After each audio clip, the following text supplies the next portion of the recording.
Kamusta, mga minamahal na kapatid sa Kristo? Ako'y puno ng kagalakan na narito ako ngayon upang ibahagi ang isang espesyal na sandali kasama kayo. Maligayang pagdating sa espasyong ito, kung saan sama-sama tayong naghahanap ng liwanag mula sa Diyos at ng karunungan na nagmumula sa Kanya. Ngayon, tatalakayin natin ang isang paksa na mahalaga sa marami sa atin, atraksyon ng yaman sa pamamagitan ng makapangyarihang panalangin. Bago tayo sumisid sa panalangin na ito, nais kong hikayatin kayong magnilay sa kasaganaan na inihanda ng Diyos para sa bawat isa sa atin.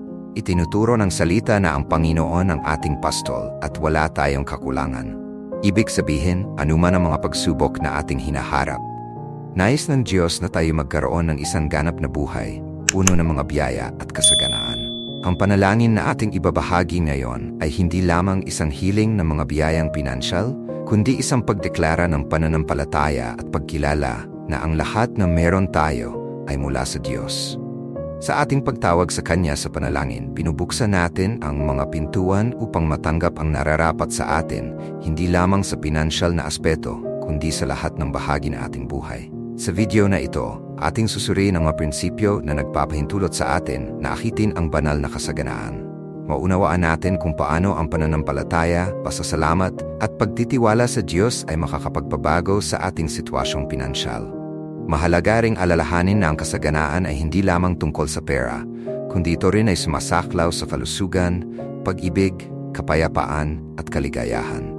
Sa ating panalangin, hihiling tayo sa Diyos na tayo gabayan sa tamang landas, buksan ang mga pintuan na kinakailangan at ibigay ang mga pagkakataong kailangan natin upang umunlad. Nais kong hikayatin kayo makibahagi sa ating pagninilay. Kung ikaw ay nakaranas ng mga pagsubok sa pinansyal o kung mayroon kang kwento ng tagumpay na nais mong ibahagi, huwag mag-atubiling iwan ang iyong komento sa ibaba. Sama-sama, maaari tayong bumuo ng isang komunidad ng suporta at pananampalataya. At kung ikaw ay hindi pa nakasubscribe sa aming channel, samantalahin ang pagkataong ito na mag-subscribe at i-activate ang notification bell. Sa ganitong paraan, makakasunod ka sa lahat ng aming mga update at makakasali sa aming mga panalangin at pag-aaral ng Biblia. Bago tayo magsimula sa panalangin, nais kong bigyang diin ang kahalagahan ng pagiging mapagpasalamat. Ang pasasalamat ay isang makapangyarihang susi na nagbubukas ng mga pintuan ng kasaganaan. Kapag kinilala natin ang lahat ng mga biyayang mayroon tayo, pinapalawak natin ang ating kakayahang tumanggap ng higit pa. Kaya't iniimbitahan kita na huminto sandali at mag-isip ng 3 bagay na iyong pinasasalamatan. Ito ay maghanda sa iyong puso at isipan upang matanggap ang mga biyayang inihanda ng Diyos para sa iyo. Ngayon, sama-sama tayong manalangin. Tandaan na hindi lamang tayo nananalangin para sa ating sarili, kundi tayo rin ay nananalangin para sa ating mga kapatid na nangangailangan ng tulong sa kanilang mga pinansyal. Ang panalangin ay isang anyo ng pagmamahal, at kapag tayo nagdarasal ng magkakasama, bumubuo tayo ng isang kadena ng pananampalataya na makapangyarihan at nagbabago. Bago tayo magsimula, nais kong ipaalala na ang pananampalataya na walang gawa ay patay. Kaya't bukod sa ating panalangin, mahalaga na tayo'y kumilos. Maging ito man ay paghahanap ng bagong trabaho, pag-i-invest sa kaalaman o paglikha ng mas maingat na budget, bawat hakbang ay mahalaga. Ibinibigay sa atin ng Diyos ang direksyon, ngunit tayo ang kailangang kumilos. Kaya't kung handa ka na, sama-sama tayong itaas ang ating mga tinig sa Panginoon at hilingin na Siya ang magtuturo sa atin sa mga landas ng kasaganaan at kasiyahan. Naway ang panalangin na ito ay maging daluyan ng enerhiya ng kasaganaan sa ating mga buhay at nawa tayo'y maging mga instrumento ng Kanyang kalooban. Manatili sa akin dahil ang panalangin na ating gagawin sa susunod ay tunay na makapangyarihan at maaring magbago ng iyong buhay. Sama-sama, sa diwa ng pagkakaisa at pananampalataya, akitin ang lahat ng inihanda ng Diyos para sa atin. Ang pagtitiwala sa mga pangako ng Diyos ay mahalaga sa ating espiritual na paglalakbay, lalo na pagdating sa ating mga pangangailangang pinansyal. Sa Filipos 4:9, natagpuan natin ang isang makapangyarihang pahayag, "At ang aking Diyos ang suplente ng lahat ninyong pangangailangan ayon sa Kanyang kayamanan sa kaluwalhatian sa pamamagitan ni Kristo Jesus." Ang talatang ito ay nagtuturo sa atin na magmuni-muni sa kalikasan ng banal na pagbibigay at ang kahalagahan ng lubos na pagtitiwala sa Diyos upang matugunan ang ating mga pangangailangan. Kapag iniisip natin ang pangako na ito, Mahalagang maunawaan na ang pagbibigay ng Diyos ay hindi limitado sa material na aspeto. Madalas hinahanap natin ang pera bilang isang paraan upang malutas ang mga problema o makamit ang mga ninanais na kaginhawahan. Gayunpaman, ang tunay na kayamanan ay higit pa sa mga material na pag-aari. Ito ay sumasaklaw sa kapayapaan, kagalakan, kalusugan at maayos na relasyon. Sa makatuwid, sa ating panalangin, kailangan nating isipin na alam ng Diyos ang ating mga pinakapayak na pangangailangan, ang mga hindi natin kayang ipahayag sa ating mga hiling. Ang panalangin ay isang makapangyarihang daluyan upang tayo makipag-ugnayan sa Diyos. Kapag tayo lumalapit sa Kanya sa panalangin, dapat tayong gawin ito na may pananampalataya at pasasalamat. Ang Filipos 4:6-7 ay nagtuturo sa atin na huwag tayong maging balisa sa anumang bagay, kundi sa lahat ng bagay, sa pamamagitan ng panalangin at pagsusumamo na may pasasalamat, ipakita natin ang ating mga kahilingan sa Diyos. Kapag ginagawa natin ito, nararanasan natin ang kapayapaang sumasagana sa lahat ng pag-unawa na mag-iingat sa ating mga puso at isipan. Ang kapayapang ito ay isang tanda ng presensya ng Diyos sa ating mga buhay, isang paalala na Siya ang may hawak ng lahat at Siya ang mag-aalaga sa atin. Sa kabilang banda, ang panalangin ay hindi dapat maging simpleng pagbigkas ng mga hangarin. Dapat itong samahan ng isang saloobin ng pagtitiwala at pagsuko. Kapag nananalangin tayo sa Diyos para sa pinansyal na pagbibigay, mahalaga na gawin natin ito ng may katiyakan na Siya ay nag-aalaga na sa atin. Ang pagdududa ay maaring maging hadlang na pumipigil sa pagpapakita ng ating mga hinihiling. Ang pananampalataya ang tulay na nag-uugnay sa atin sa banal na kasaganaan na inihanda ng Diyos para sa atin. Sa gayon, habang nananalangin tayo, dapat nating panatilihin ang isang saloobin ng inaasahan at pasasalamat, na nalalaman na ang sagot ng Diyos ay maaring hindi dumating sa paraang inaasahan natin, ngunit lagi itong magiging pinakamainam para sa atin. Dagdag pa rito, mahalaga ring alalahanin na ang pagbibigay ng Diyos ay karaniwang konektado sa ating kahandaan na kumilos at magtrabaho. Ang pagpapala ng Diyos sa atin ng mga pinansyal na yaman ay hindi nangangahulugang dapat tayong umupo at maghintay na lamang. Tinatawag tayo ng Diyos na maging tapat na tagapangalaga ng lahat ng Kanyang pinagkatiwala sa atin. Ito ay nangangahulugan ng pagtatrabaho ng may kasipagan, matalinong pamamahala sa kung ano ang meron tayo, at pagiging bukas sa mga pagkakataong inilalagay niya sa ating landas. Ang panalangin ay isang mahalagang bahagi, ngunit hindi ito kapalit ng aksyon at responsibilidad na ipinagkatiwala sa atin. Sa huli, ang tunay na kayamanan na ating hinahanap ay dapat tingnan sa liwanag ng banal na pagpapala. Sinasalamin ng Kawikaan 20 na ang pagpapala ng Panginoon ang nagpapayaman. Kapag humihingi tayo sa Diyos ng mga pagpapala sa panalapi, dapat tayong handang gamitin ang mga yaman na ito upang luwalhatiin Siya, tulungan ang mga nangangailangan at itaguyod ang Kanyang kaharian dito sa lupa. Kaya, habang nagmumuni-muni tayo kung paano makaakit ng pera sa pamamagitan ng makapangyarihang panalangin, dapat nating laging tandaan na ang tunay na kayamanan ay nagmumula sa isang pusong mapagpasalamat at nagtitiwala sa pagbibigay ng Diyos. Naway ang ating mga panalangin ay maging salamin ng tiwalang ito, palaging naghahangad ng kalooban ng Diyos sa ating buhay at handang kumilos ayon sa Kanyang mga tagubilin. Kapag ginagawa natin ito, hindi lamang tayo umaakit ng mga yaman sa pananalapi, kundi nakatutugma rin tayo sa mga layunin ng Diyos, na palaging mabuti at perpekto. Ang pagninilay-nilay tungkol sa pag-akit ng mga yaman sa pananalapi sa pamamagitan ng makapangyarihang panalangin ay nakabatay sa Mateo 7:8, kung saan itinuturo sa atin ni Jesus ang kahalagahan ng paghingi, paghahanap at pagtuktok. Ang talatang ito ay isang malalim na paanyaya sa aksyon at tiwala sa Diyos. Sa pagtalakay sa usaping pinansyal, mahalagang maunawaan na ang panalangin ay hindi lamang isang kasangkapan ng paghingi, kundi isang paraan ng pagtataguyod ng isang malapit na relasyon sa manlilikha na nakaalam ng ating mga pangangailangan kahit bago pa natin ito may pahayag. Kapag sinabi ni Jesus na humingi, tinatawag niya tayo sa isang saloobin ng kababaang loob at pagdedepende. Ito ay pagkilala na hindi tayo sapat sa ating mga sarili. Sa isang mundong madalas na pinahahalagahan ang kasarinlan at tiwala sa sarili, ang panalangin ay nagpapaalala sa atin na sa huli, ang ating mga buhay at mga yaman ay nasa kamay ng Diyos. Sa pamamagitan ng paghingi, Inilalagay natin ang ating mga sarili sa posisyon ng mga anak na nagtitiwala sa kabutihan at kagandahang loob ng Ama. Ang tiwalang ito ay mahalaga upang makaakit ng kasaganaan dahil pinapayagan nito tayong buksan ang ating mga puso at isipan upang tanggapin ang mga bagay na inihanda ng Diyos para sa atin. Ang talata ay nagpapatuloy sa utos na magsaliksik. Dito, tinatawag tayong kumilos. Ang panalangin ay dapat samahan ng mga aksyon na nagpapakita ng ating pananampalataya. Ang paghahanap ay hindi lamang nangangahulugang pasibong paghihintay sa isang sagot mula sa Diyos, kundi nagsasangkot ito ng aktibong pagsisikap upang makahanap ng mga pagkakataon, matuto at lumago. Sa konteksto ng pananalapi, maaring mga hulugan ito ng paghahanap ng kaalaman tungkol sa pamamahala ng mga yaman, pagiging mapanuri sa mga pagkakataon sa trabaho o pamumuhunan na inilalagay ng Diyos sa ating daraanan, at higit sa lahat, pagiging handang magtrabaho ng masigasig. Ang pananampalataya na walang gawa ay patay, Tiago 26, at sa pamamagitan ng ating mga aksyon, na ipapakita natin ang ating paniniwala na ang Diyos ay gumagabay at nag-aalaga sa atin. Sa wakas, ang pagtuktok ay kumakatawan sa pagtitiyaga at determinasyon na kinakailangan sa ating paglalakbay ng pananampalataya. Ang buhay ay puno ng mga hamon at palakid, at marami ang maaring magpahina sa atin upang itigil ang paghingi at paghahanap.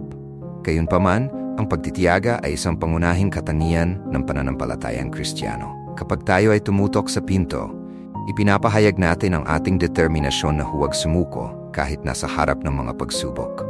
Ang pagsusumikap na ito ay hindi lamang tungkol sa pagtanggap ng mga bagay na ating nais, kundi pati na rin sa paghubog at paghahanda sa atin para sa mga inisip ng Diyos para sa atin. Ang patuloy na panalangin madalas na nagdadala ng kaliwanagan tungkol sa ating tunay na pangangailangan at tumutulong sa atin na itugma ang ating mga pagnanasa sa kalooban ng Diyos. Sa kontekstong ito, mahalagang tandaan na ang makapangyarihang panalangin ay hindi lamang limitado sa mga kahilingan ng pera o mga material na bagay. Ang mga pagpapalang ibinibigay sa atin ng Diyos ay higit pa sa aspeto ng pananalapi. Kapag humihingi tayo sa Diyos sa panalangin, humihingi rin tayo ng karunungan, pag-unawa at kapayapaan sa ating mga puso. Ang tunay na kasaganaan ay nagsasangkot ng balanse sa pagitan ng ating mga yaman sa panalapi at ang kalusugan ng ating emosyonal at espiritual na estado. Ang panalangin ay tumutulong sa atin na mapanatili ang balanse na ito, sapagkat sa ating pakikipag-ugnayan sa Diyos, naaalala natin na ang kayamanan na walang kapayapaan sa isip at kasiyahan sa loob ay walang halaga.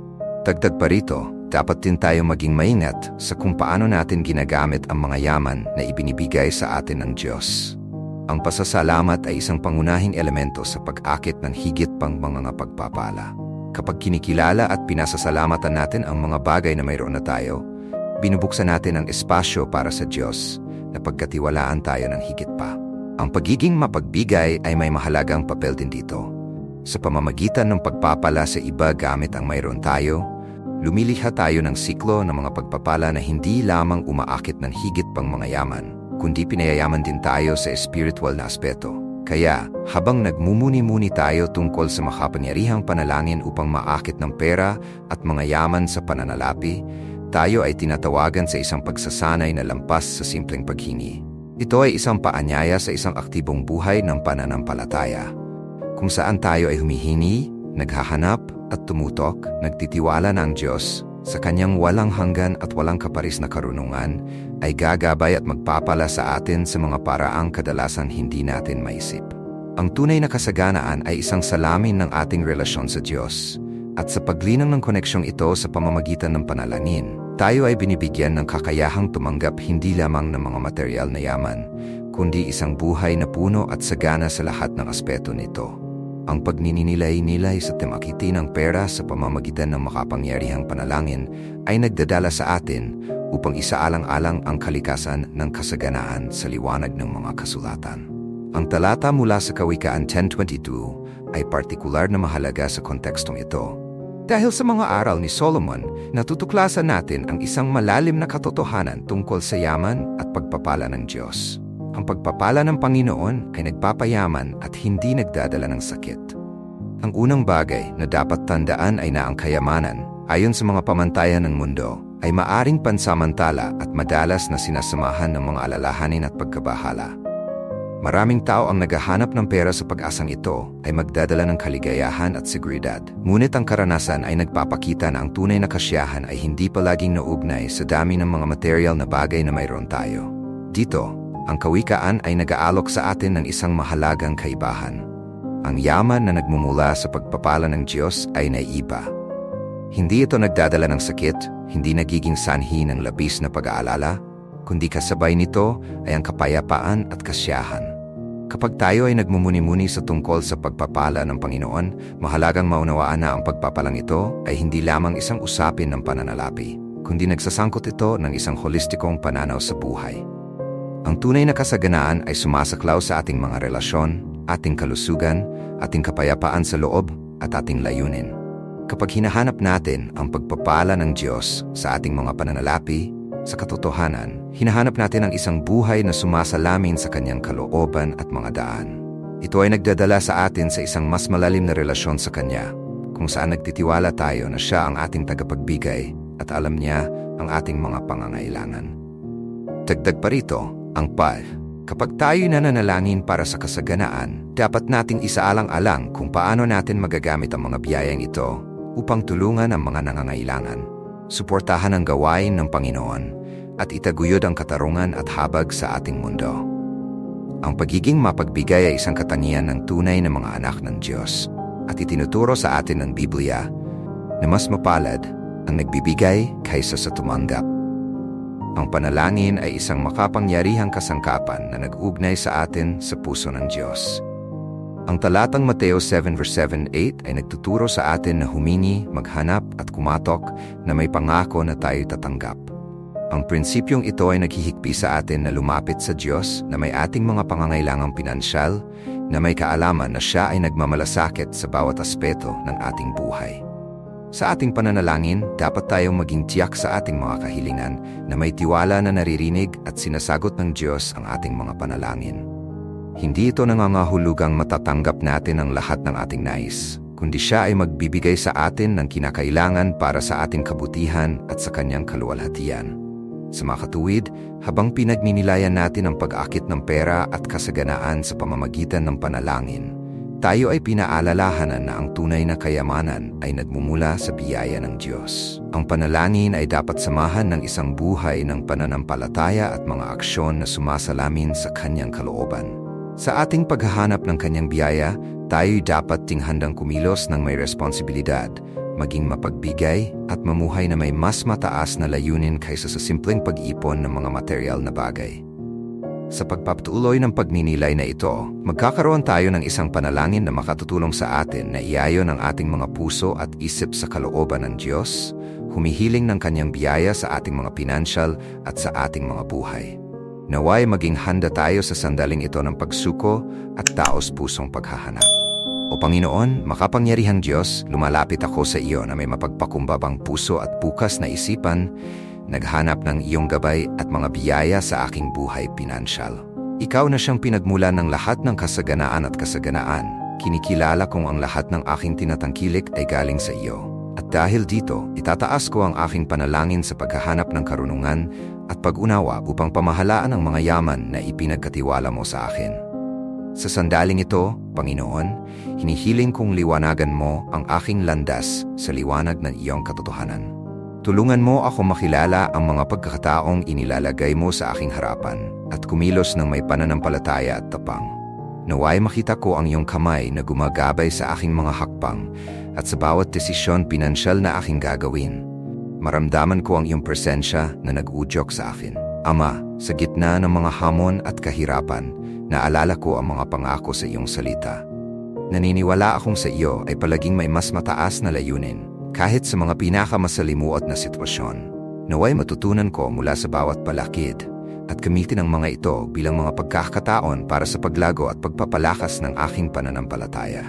Hinihiling ko, Panginoon, na bigyan mo ako ng kinakailangang pananaw upang makilala ang mga pintuan iyong bubuksan sa aking buhay.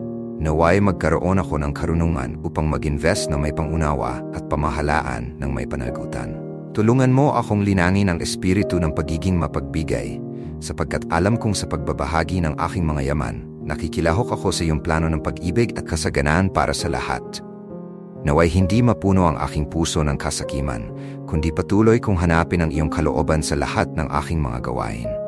Naway ang salaping aking nakikita ay hindi lamang para sa aking benepisyo, kundi maging daluyan ako ng mga biyaya para sa mga tao sa aking paligid. Naway maging instrumento ako ng kapayapaan at kasaganaan. Itinataguyod ang kabutihan sa aking komunidad at sumusuporta sa mga layunin na sumasalamin sa iyong pag-ibig. O Diyos, naway lagi kong alalahanin na ang tunay na kayamanan ay hindi lamang nakasalalay sa mga material na bagay, kundi sa kayamanan ng espiritu na iyong ipinagkakaloob. Naway makabuo ako ng isang marangal at tapat na karakter sa lahat ng aking mga transaksyon. At kahit sa harap ng mga pagsubok ng mundo, mapanatili kong matatag ang aking mga prinsipyo. Panginoon, ako'y nananawagan para sa proteksyon laban sa mga patibong ng pagnanasa at kasakiman. Naway lagi akong nakahanay sa iyong kalooban at ang aking paghahanap sa kasaganaan ay hindi kailanman maging dahilan upang ako'y lumihis mula sa landas ng katarungan at katotohanan. Tulungan mo akong maging mabuting tagapangalaga ng mga bagay na ipinagkatiwala sa akin. Kinikilala na ang lahat ay pag-aari mo at ako'y tanging katiwala ng iyong mga yaman. Naway ang mga binhi na aking itinatag ngayon ay anihin sa kasaganaan sa hinaharap. Naway ang bawat hakbang na aking gagawin ay pagpalain at masaksihan ko ang iyong biyaya sa aking buhay. Naway ang salaping aking akitin ay maging salamin ng iyong pagiging mapagbigay at magamit ko ang mga biyayang ito upang luwalhatiin ang iyong pangalan. Hinihiling ko na ang iyong kapayapaan na higit sa lahat ng pag-unawa ay manirahan sa aking puso at isipan. Naway hindi ako madala ng pagkabahala o takot hinggil sa aking mga pinansyal, kundi magtiwala sa iyo na alam kong ikaw ang aking tagapagbigay. Naway makapagpahinga ako sa iyong pangako na hindi mo pinababayaan ang sinumang humahanap sa iyo. O Panginoon, tulungan mo akong maging matiyaga at huwag panghinaan ang loob sa harap ng mga pagsubok. Naway ang aking pananampalataya ang maging angkla na sumusuporta sa akin kahit na ang mga bagyo ay dumating. Naway lagi kong alalahanin na ang iyong kamay ay nasa akin, ginagabayan at sinusuportahan ako sa lahat ng aspeto ng aking buhay. Naway magkaroon ako ng pusong mapagpasalamat, kinikilala ang maliliit at malalaking biyayang natatamo ko araw-araw. Naway mag-uumapaw ang aking pasasalamat sa aking buhay at may pahayag ko ito sa pamamagitan ng mga konkretong aksyon, tumutulong sa mga nangangailangan at nagsisilbing saksi ng iyong pag-ibig. Panginoon, sa paghahanap ko ng kasaganaan, naway hindi ko kailanman makalimutan ang tunay na layunin ng buhay. Naway una kong hanapin ang iyong kaharian at ang iyong katuwiran, na alam kong ang lahat ng iba pang bagay ay idaragdag sa akin. Naway ang aking kalagayang pinansyal ay maging salamin na aking relasyon sa iyo at lagi kong unahin ang kung ano ang talagang mahalaga.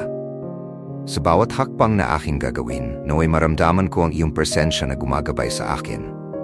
Naway maging halimbawa ako ng pananampalataya at pagtitiwala sa iyo kahit sa mga hindi tiyak na sitwasyon ng araw-araw. Naway ang iyong liwanag ay sumiklab sa akin, umaakit hindi lamang ng mga material na yaman, kundi pati na rin ng pag-ibig, pagkaibigan at kapayapaan.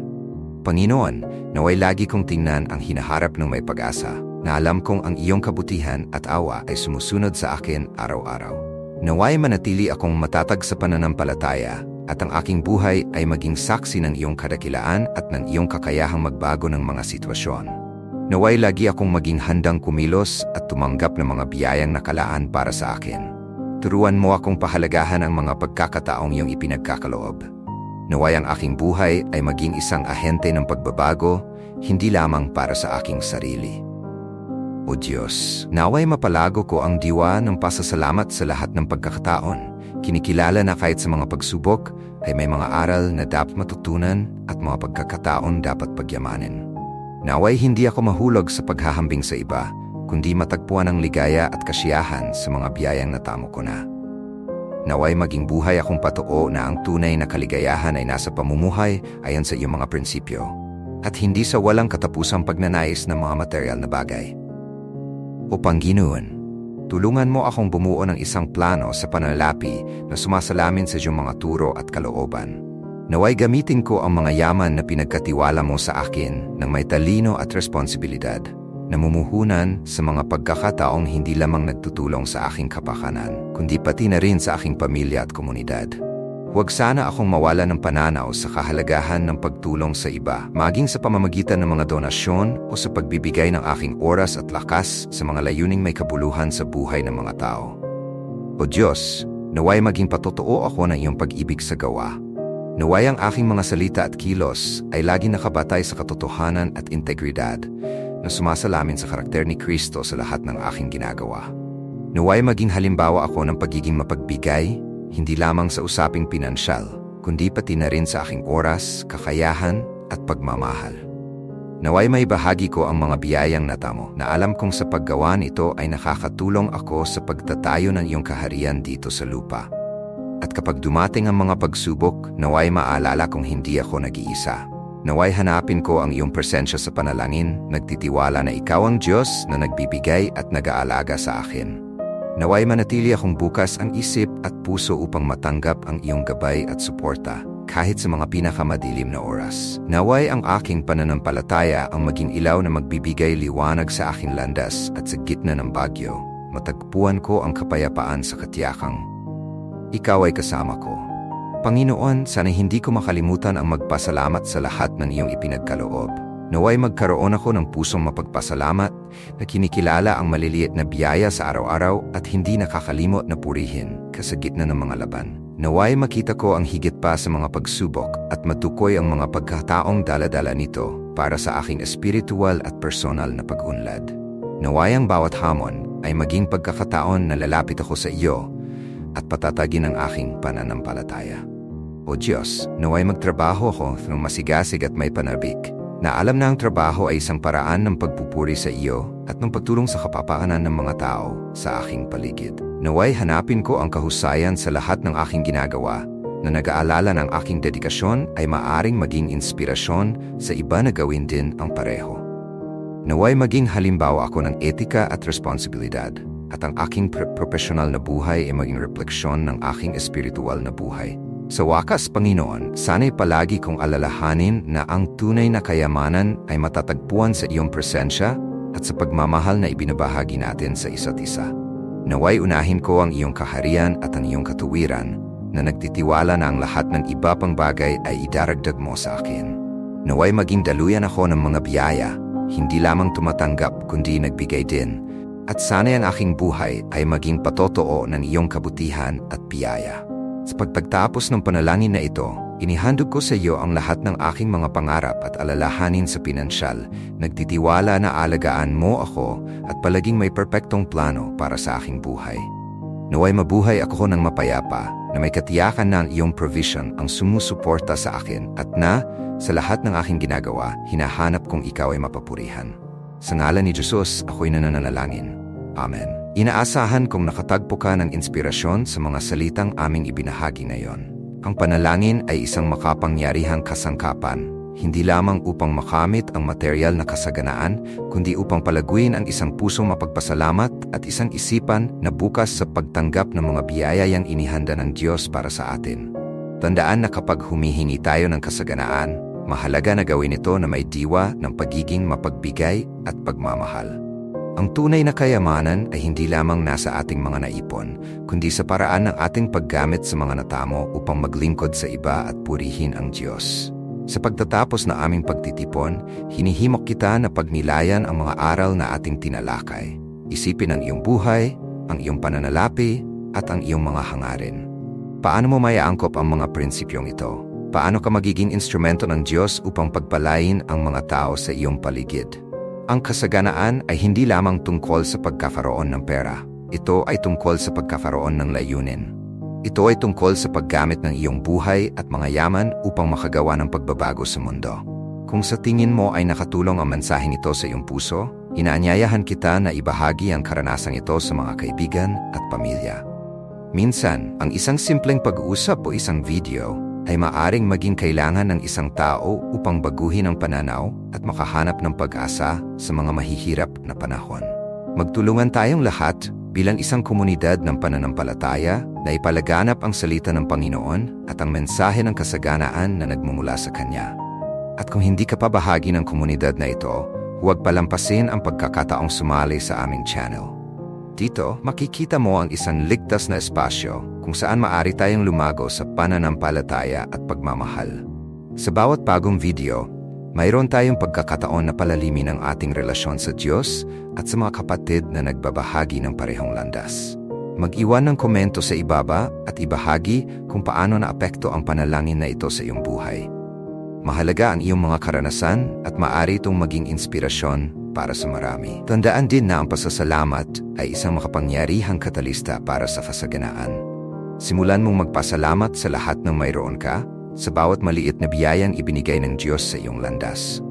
Ang pasasalamat ay nagbubukas ng mga pintuan, umaakit ng magandang enerhiya, at tumutulong sa atin upang makita ang mga pagkakataon na nasa ating harapan. Sa pagtapos ng panalangin na ito, inihandog ko sa iyo ang lahat ng aking mga pangarap at alalahanin sa pinansyal, nagtitiwala na alagaan mo ako at palaging may perpektong plano para sa aking buhay. Naway mabuhay ako ng mapayapa, na may katiyakan na ang iyong provision ang sumusuporta sa akin at na, sa lahat ng aking ginagawa, hinahanap kong ikaw ay mapapurihan. Sa ngalan ni Jesus, ako'y nananalangin. Amen. Inaasahan kong nakatagpo ka ng inspirasyon sa mga salitang aming ibinahagi ngayon. Ang panalangin ay isang makapangyarihang kasangkapan, hindi lamang upang makamit ang material na kasaganaan, kundi upang palaguin ang isang pusong mapagpasalamat at isang isipan na bukas sa pagtanggap ng mga biyayang inihanda ng Diyos para sa atin. Tandaan na kapag humihingi tayo ng kasaganaan, mahalaga na gawin ito na may diwa ng pagiging mapagbigay at pagmamahal. Ang tunay na kayamanan ay hindi lamang nasa ating mga naipon, kundi sa paraan ng ating paggamit sa mga natamo upang maglingkod sa iba at purihin ang Diyos. Sa pagtatapos na aming pagtitipon, hinihimok kita na pagnilayan ang mga aral na ating tinalakay. Isipin ang iyong buhay, ang iyong pananalapi, at ang iyong mga hangarin. Paano mo maiaangkop ang mga prinsipyong ito? Paano ka magiging instrumento ng Diyos upang pagpalain ang mga tao sa iyong paligid? Ang kasaganaan ay hindi lamang tungkol sa pagkakaroon ng pera. Ito ay tungkol sa pagkakaroon ng layunin. Ito ay tungkol sa paggamit ng iyong buhay at mga yaman upang makagawa ng pagbabago sa mundo. Kung sa tingin mo ay nakatulong ang mensaheng ito sa iyong puso, inaanyayahan kita na ibahagi ang karanasang ito sa mga kaibigan at pamilya. Minsan, ang isang simpleng pag-uusap o isang video ay maaring maging kailangan ng isang tao upang baguhin ang pananaw at makahanap ng pag-asa sa mga mahihirap na panahon. Magtulungan tayong lahat bilang isang komunidad ng pananampalataya na ipalaganap ang salita ng Panginoon at ang mensahe ng kasaganaan na nagmumula sa Kanya. At kung hindi ka pa bahagi ng komunidad na ito, huwag palampasin ang pagkakataong sumali sa aming channel. Dito, makikita mo ang isang ligtas na espasyo kung saan maaari tayong lumago sa pananampalataya at pagmamahal. Sa bawat bagong video, mayroon tayong pagkakataon na palalimin ang ating relasyon sa Diyos at sa mga kapatid na nagbabahagi ng parehong landas. Mag-iwan ng komento sa ibaba at ibahagi kung paano naapekto ang panalangin na ito sa iyong buhay. Mahalaga ang iyong mga karanasan at maaari itong maging inspirasyon para sa marami. Tandaan din na ang pasasalamat ay isang makapangyarihang katalista para sa kasaganaan. Simulan mong magpasalamat sa lahat ng mayroon ka, sa bawat maliit na biyayang ibinigay ng Diyos sa iyong landas. Ang pasasalamat ay nagbubukas ng mga pintuan, umaakit ng magandang enerhiya, at tumutulong sa atin upang makita ang mga pagkakataon na nasa ating harapan.